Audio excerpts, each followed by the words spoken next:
Welcome to the podcast. If you'd like to listen to an ad-free version of this episode and all of our episodes, then search True Crime Today Premium Plus on Apple Podcasts and press subscribe. That's our premium channel where all of our ad-free and advanced episodes live, all in one place. True Crime Today Premium Plus. Search it on Apple Podcasts and press subscribe. Even try it for 3 days free. Not all monsters are under the bed.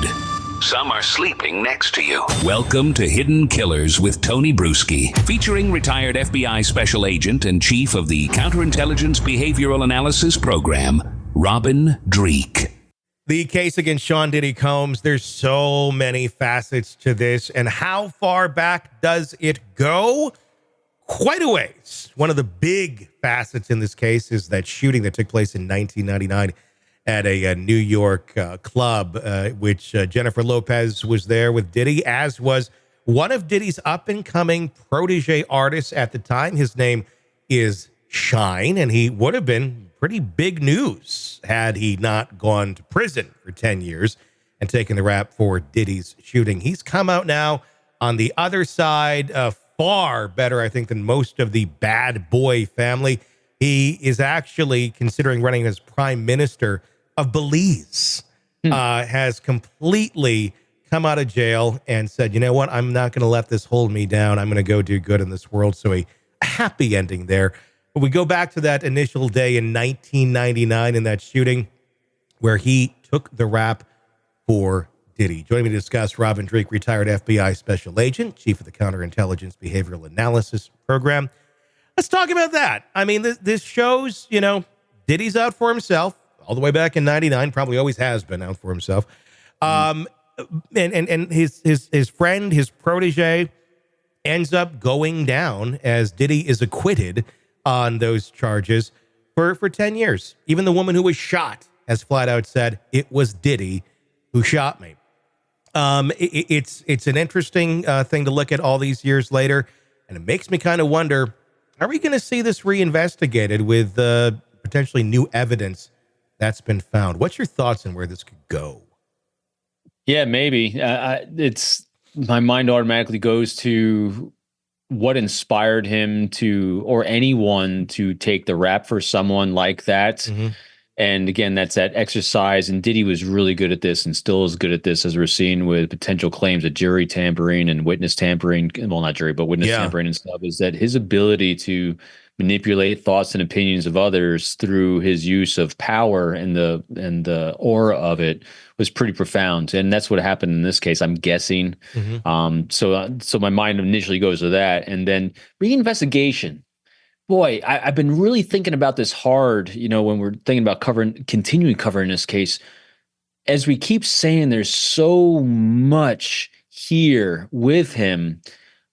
Again, I'm just trying to put my mind in the mindset of the prosecutors, of the assistant U.S. attorneys that are dealing with this. They have so much volume that in my mind, they're probably in a massive filtering mode. And so there's so many allegations, there's so many potential crimes, and this being one of them. I think they will explore it and investigate it if there's hard data points, because at this point, they're going to go for things, I won't call it low-hanging fruit, but they're going to go through a process of elimination, because they're not going to be able to prosecute everything. There's no way. There's just, the volume's too high. So they got to go for hard evidence and hard data points, like all the accusers that are coming out against him. They're gonna not invalidate anyone's opinion about what happened to them at his hands, but what they're going to do is they're going to go for hard evidence, like who has video, who has photos, who has actual physical evidence in some form or other, and it's going to be the same in this part of it as well, I think. That's the interesting thing with a case like this is how does that work on the investigation standpoint, where it's just so much, almost you have too much to look at. And there's only so many people, and you already got these other charges over here. You could have more charges over here if you really wanted to dig, but is there kind of a certain point where you go, he's going to go down on this, guaranteed pretty much?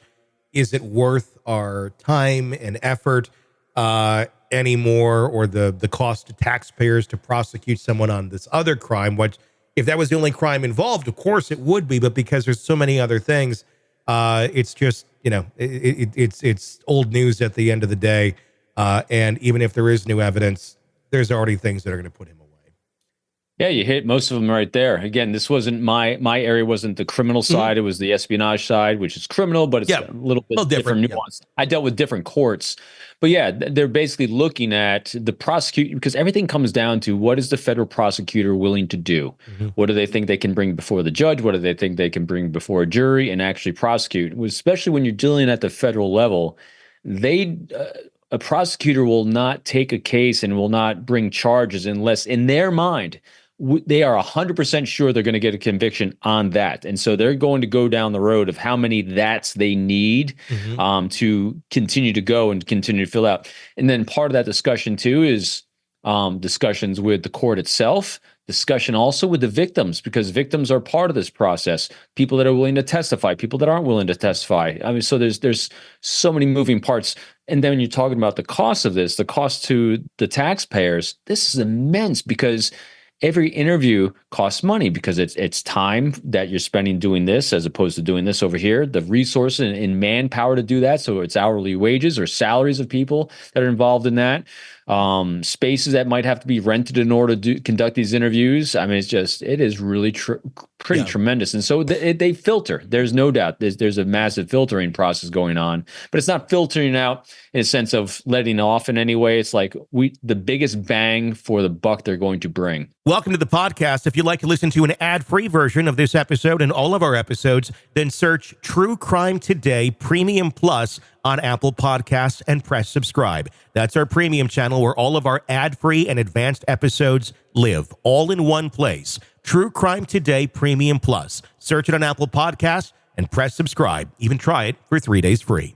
Let's be honest. Nothing kills the thrill of a good murder mystery like a commercial for laundry detergent. It's like someone slapping a closed sign on your favorite dive bar. But you're not here for that, are you? You're here for the good stuff. So ditch the ads and upgrade to True Crime Today Premium Plus on Apple Podcasts. With True Crime Today Premium Plus, you get your crime straight, no chaser. Commercial free with extended interviews and early access. It's like getting the bartender's special when the bar's already closed. Search for True Crime Today Premium Plus on Apple Podcasts. Subscribe and drink it all in.